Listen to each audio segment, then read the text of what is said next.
শুরু করবো।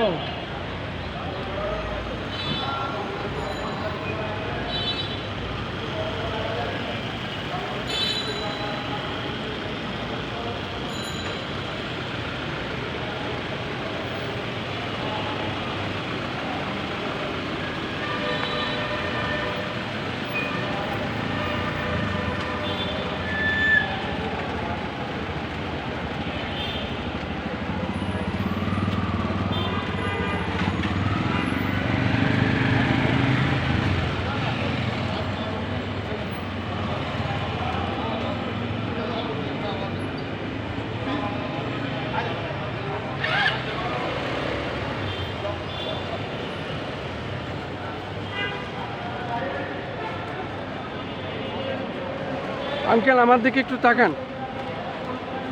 আপনি জাতীয় প্রেস ক্লাবের মধ্যে একজন প্রতিবন্ধী মানুষ খুঁড়িয়ে খুঁড়িয়ে হেঁটে আসলেন এবং আপনি এখন বাংলাদেশ সচিবালয়ের সামনে। আপনি আপনার নাম পরিচয় দিয়ে বলুন, কী জন্য আপনি এসেছেন? আমার নাম মোহাম্মদ আমজাদ হোসেন, বাড়ি number 5, lane number block 6, section 6 নম্বর পানি ট্যাঙ্কি সঙ্গে, মিরপুর, ঢাকা 1216। আমার বাড়িটি প্রতিবেশী প্লটে বাড়ি করতে গিয়ে সন্ত্রাসী মব নিয়ে আমার বাড়ি ভাঙচুর করে তারা বাড়ি করছে। আমি কোনো প্রতিকার, পুলিশও আসে না, ডাকলে আবার রাজুকের লোকও আসে না। আমার বাড়ি এখন অনিরাপদ। আমি কষ্টে আসছি মাননীয় প্রধানমন্ত্রীর সাক্ষাতের জন্য, কিন্তু তার সাক্ষাৎ নিতে গিয়েও আমি পারি নাই।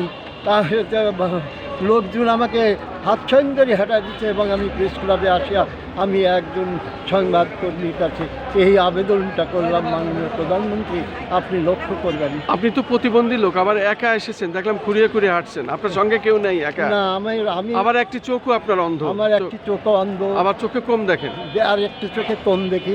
আচ্ছা, আমার কেন, আমি আর আমার স্ত্রী বাড়িতে থাকি।